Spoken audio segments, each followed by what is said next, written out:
That looks amazing. The producer just cut. Just cut in front of me. Just cut. Cut in front of me. That's my privilege. Tell Tom he cut in line. Are you guys trying to do some of that funny footage for the DVD?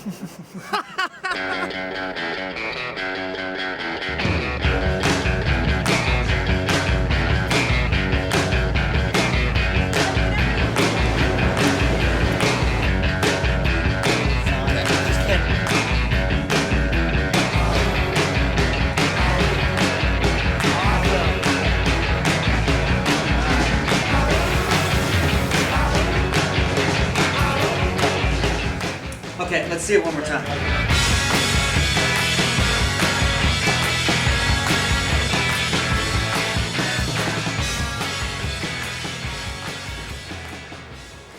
Cut!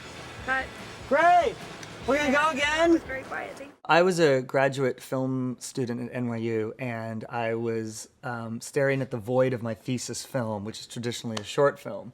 And I don't know, I just wasn't excited about doing a short film. I had this story in my head, and so I figured, well, what the hell, I'll write the script. I'll write it so it can be conceivably done cheaply. And I set a date. I said, I'm going to do it in August. And I met Tom Woodrow, and he got the ball rolling. Was just very interested in this whole world and approach of filmmaking, this idea of doing something that was very story and character driven, where the production value was not at a premium. It was really all about the performances and the story. Mostly, I just thought it would be funny to see kind of a rocker left in charge of these two young teenagers, and they're all stranded out in the woods and nobody knows anything. How you guys doing? You just getting any blisters or anything? I'm good. I'm good too. You sure? Yeah. All right.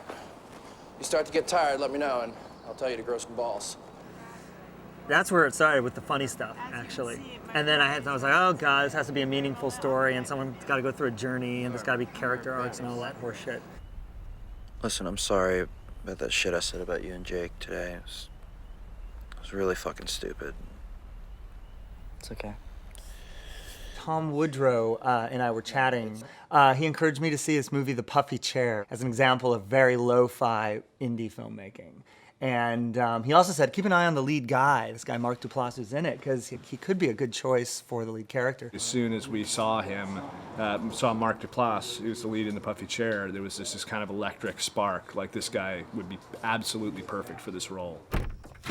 Hi.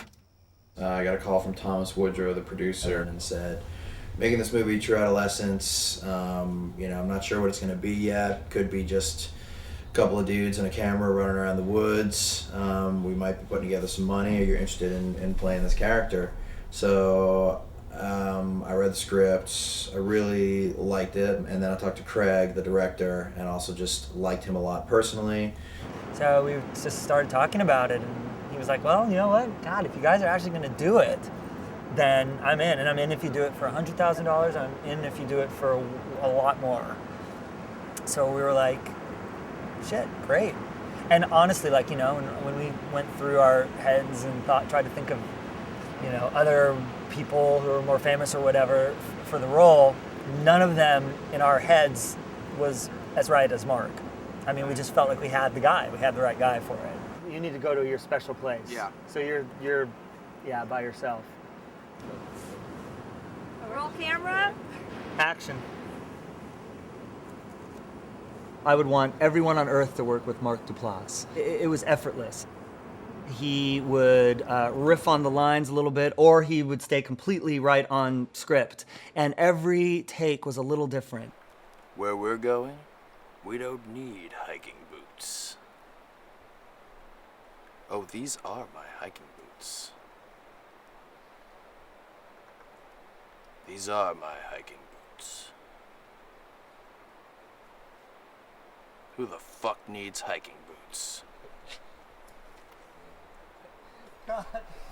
God. Even though the script was written and really structured out and the dialogue was pretty specific, there was still, enough wiggle room, and I knew Mark would enjoy that, and I knew improvisation and riffing on the lines would be something that we'd incorporate into the movie. Oh, gosh, that is sad and lonely, man. I'm super pumped to play Sam as a character in this movie. Liked him from day one when I read him on the page. I have some personal links to this character. I was a musician for a long time. He reminds me of a couple of my friends, and I really get the sort of latent maturity in someone in their early to mid 30s. I just feel like it's a part of our generation.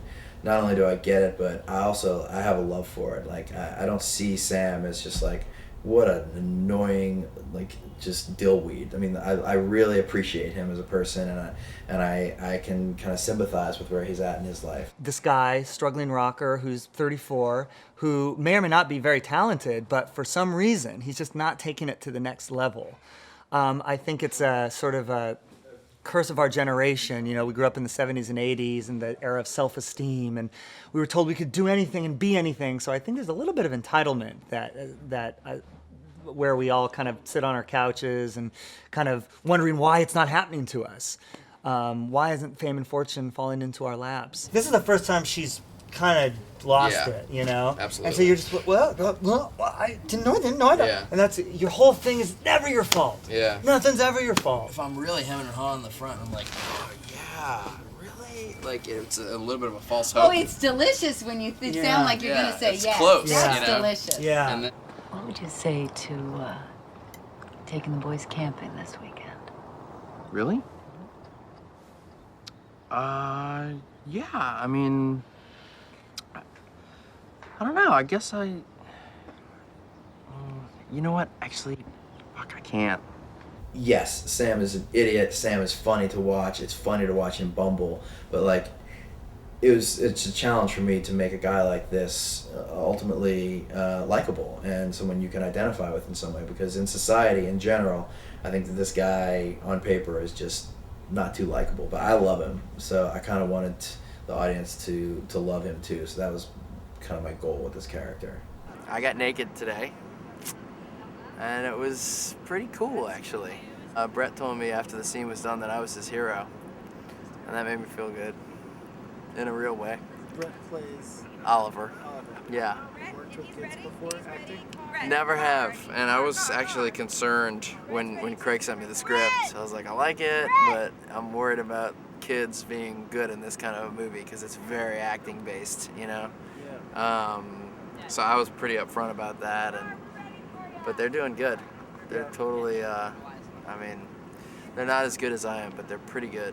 From the moment I read the script, and anybody reading that script, the big challenge is getting kids who can carry a movie along with Mark. As we thought of Meg Mormon, Sunny Bowling, realized that they had cast Me and You and Everyone We Know, which had the absolute balls-out best performances by kids that we'd seen in any movie since we could remember. They brought in some incredible kids, including Brett Lair and Carr Thompson, who we wound up casting. Playing bocce ball, the game of warriors. When I first read the script, I was really impressed with it. It was, it really, like, you could really sympathize with the characters and really get involved with it, as opposed to just some comedies where you're not as related to the characters, and it's kind of, the joke before it happens, and you've heard the punchline a million times, but this was very real, and it was, it felt more like something that would really be funny. You got taken off. Move over, Grover. Mark, he throws a lot of stuff at you. He ad-libs a lot of stuff, and so you don't really see it coming. Improv. And he's very, very funny, and he's very real funny. Come on. Pervert! Shouldn't you be looking for a job? Shouldn't you be looking for a job? It's perfectly normal for you little whippersnappers to be interested in sex. When we did the scene where he catches us in the room looking at porn, we could not stop laughing at every single take. We had to turn away to contain our laughter. Yeah. It was so funny. Marker? It's perfectly normal for young guys such as yourselves to be interested in sex. Your testicles are descending and swelling. And it's fine. But I just want you to know that there's some sick shit out there. Dolphins and donkeys. Yeah, you know what I'm talking about. And do not start chatting online with any 13-year-old girl who says that she's 13, because you know what she is. she's a really fat 14-year-old girl. And she's gonna ass rape you and leave you for dead. I saw it on Dateline. I swear, I'm here to save you guys. Working with Brett Lair and Carr Thompson was probably the most exciting and interesting experience of this movie for me. What was interesting is that Mark, I as a person tend to be very sensitive to what these kids would be going through, very aware of all the changes going on in their bodies and their lives, and very understanding and accepting of that. And I had to throw everything out of the window because Sam, my character, has no clue what they're going through. And the best version of Sam for this movie is when he is absolutely clueless about what it means to be an adolescent and is treating these kids like dirt. So learning how to deal with them in that aspect, being not me but Sam, was part of the challenge, but it was fun. Oh my God, stop! You guys are driving me nuts. I know, he's so freaking immature. Shut up, you're the immature one. You're the immature one. Look at you. Are you ready for an itinerary? Are you excited? What I didn't expect from them, which I did get, is that they are working as professional adult actors. Craig would deal with them and I would deal with them as they were adults. They weren't, oh, these are kids, let's knock them around and try and trick them into a performance. They were ready and hungry to be accepted as adults. We didn't really have to go through the lines perfectly. We could always throw some stuff in, which was also great. Every scene had a little bit of flair to it that wasn't in the script, that we just, me, Brett, and Mark came up with on the spot. We made it our own. That's what we did. We made the script and made it our own, and made it feel really natural and more real comedy. I'm very scarred. I got in a bar fight a while back. Action. Wasn't me. We're trying to nail Carr in the face with oatmeal and be as accurate as possible and not crack up while we do it.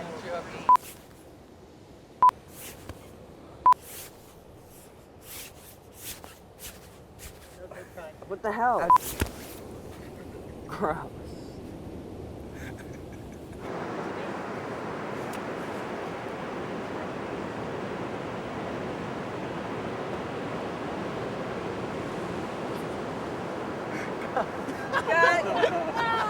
He just got some oatmeal on you. Working with Carr Thompson. Gotta say, it was those are the rough times, the good times, the sad times.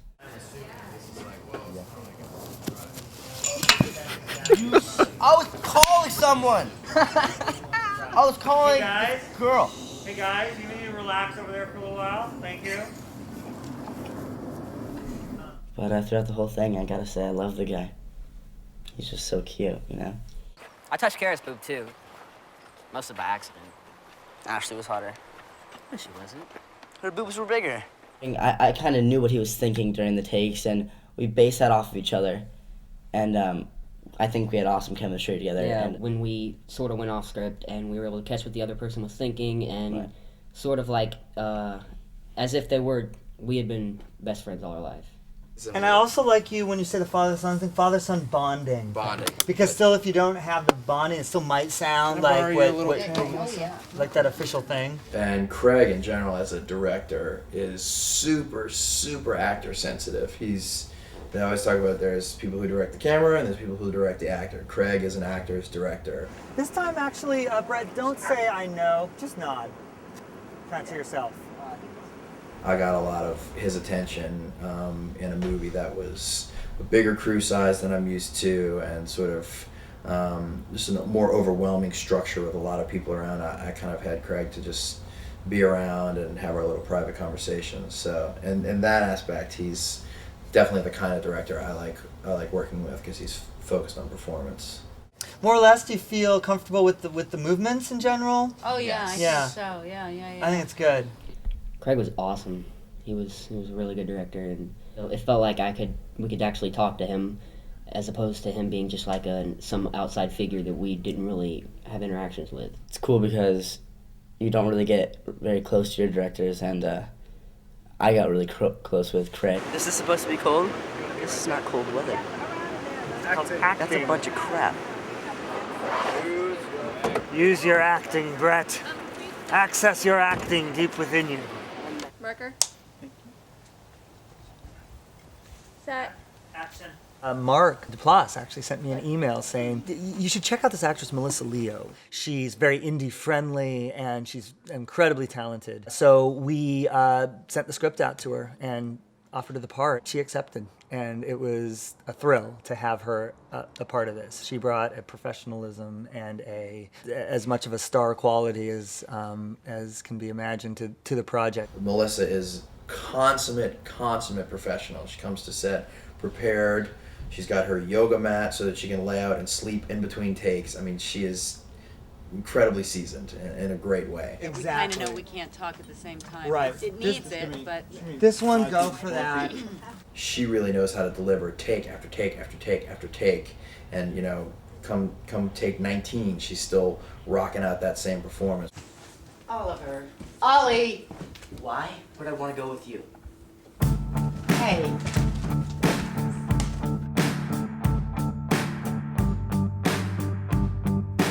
It is a Seattle film. I grew up in Washington State and intentionally wrote the script to reflect the landscape and the people and the culture here, both the kind of grungy underground rock world as well as, you know, the incredible natural landscape. And that's sort of the journey of the character, pulling him out of his like comfortable life of dingy bars and strand him out in the woods. The coming of age story of, you know, boys go in woods, boys come out woods, how have they changed? No, these weren't like African kids trying to join a tribe. These were just like two suburban teenage kids and a loser indie rock guy. And like, I thought that replacing those parts was a really interesting way to tell the story and a new way of telling the story. Not only is it a coming-of-age story for the two boys, but it's a coming-of-age story for Sam as well, and I thought that was a nice way to do it. How do you become an adult? How do you become responsible? How do you really, you know, address your own identity? For a kid, for a 14-year-old kid, those things are right on the forefront. And Sam's confronting all these issues as well. He is having to literally look himself in the mirror. At one point he actually does in the movie, and sort of say, Jesus, what the hell am I doing? Who am I? That's something that I think a lot of people can relate to, because it's hard to grow up. Let's go home. Let's go home, man. Seriously. Bye.